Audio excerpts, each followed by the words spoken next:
Hi, welcome in. 39. Why is there the Old Testament and the New Testament? The Old Testament and the New Testament are two parts of the Bible. Although the Old Testament is called old, it doesn't mean that it is out of date and no longer useful.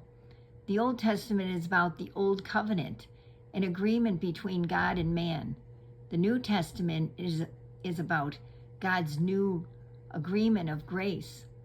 The Old Testament, the first agreement that God made was with the nation of Israel.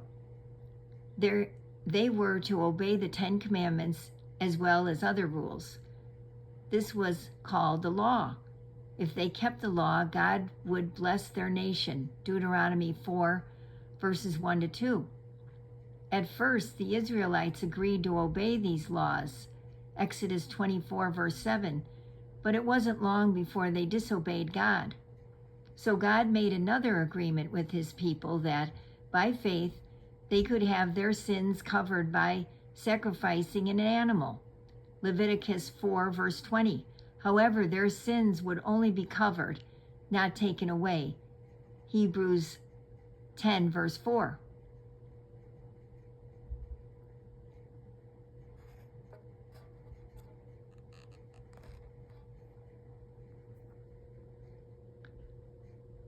The New Testament. After the first man, Adam, sinned, God promised to send a Savior to crush the devil's power over sin and death. Genesis 3, verse 15. So, at the right time, God sent Jesus to die for us.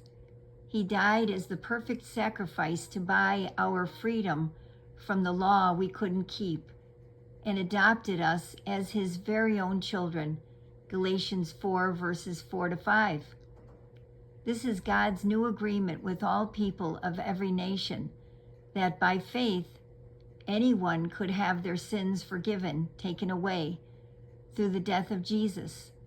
Both the Old and New Testaments are about a holy God who cannot overlook sin, yet a merciful God who longs to save sinners. Quiz 39. Is every part of the Bible useful? 2 Timothy 3, verse 16, and there are your choices.